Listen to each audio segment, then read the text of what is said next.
Vous avez bien envie de vous faire une petite séance, mais vous ne savez pas quoi regarder. À vous la découverte et la nouveauté, car Vidéo Futur est là pour vous aider.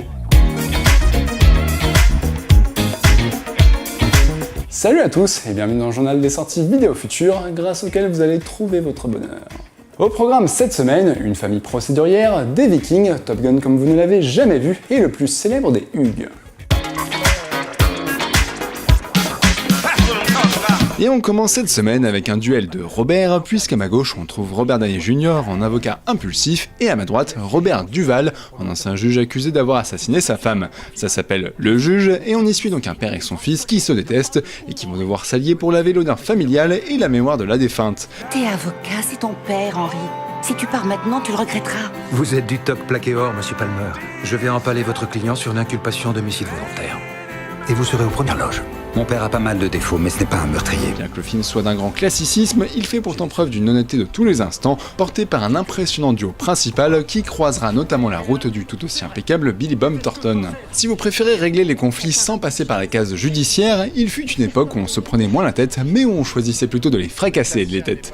Le clan des Vikings vous le rappellera comme il faut, et vous montrera qu'effectivement, il y a 1000 ans de cela environ, le sens du sacrifice, du devoir et de l'honneur avait souvent une finalité bien plus radicale que de nos jours. Notre village a été attaqué. Le roi Horn est mort. Et la princesse Tassia a été enlevée. Par qui? Les Volsung. Sauve-moi!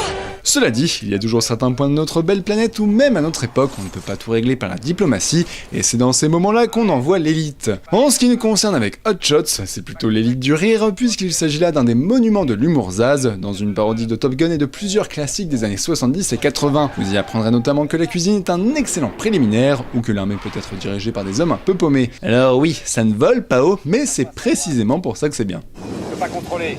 Éjecte-toi, Melman. Maintenant, pour la cassette. Je suis coincé. Mais qu'est-ce que tu fous? Reviens, salaud! Pour notre focus de la semaine, vous avez choisi un acteur australien qui a plus d'un tour dans son sac, puisqu'il s'agit de l'excellent Hugh Jackman. Aussi bien à l'aise dans la comédie que les rôles sérieux, il a pu se construire une filmographie des plus pointues. On pouvait par exemple le croiser dans l'histoire d'amour à travers le temps de The Fountain, sans doute le film le plus audacieux de Darren Aronofsky. Nos corps sont les prisons de nos âmes. En parlant d'audace, il en redoublait dans Le Prestige pour trouver de meilleurs tours de magie que son concurrent Christian Bale. Cet homme accomplit ce que les magiciens prétendent faire. De la vraie magie. Mais ce cher Hugh savait se faire plus léger et non moins mystérieux pour les beaux yeux de Scarlett Johansson dans Scoop de Woody Allen. Peter Lyman. Jade Spence. Mon père va donner une garden party dans son domaine, j'aimerais beaucoup que vous veniez. Vous connaissez quelque chose au tarot? Il vous est déjà arrivé de perdre les pédales dès le premier instant. Vous ne perdez pas de temps? Enfin, comment parler de l'Australien sans mentionner le rôle qu'il a popularisé et auquel il revient fréquemment avec la même énergie, j'ai bien surnommé Wolverine, qu'il campe depuis le premier X-Men.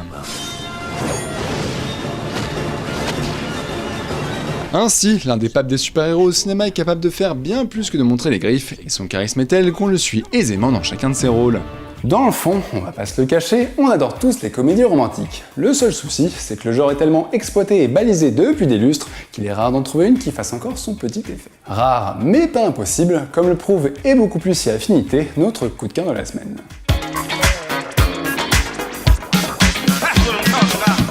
On ne va pas se mentir, et beaucoup plus si Affinité est une comédie romantique, tout ce qu'il y a de classique dans le genre. Mais pas besoin de réinventer la roue pour la faire tourner, et ce de manière rafraîchissante, avec un film qui questionne la thématique sans fin de l'amitié homme-femme pour savoir si celle-ci est possible.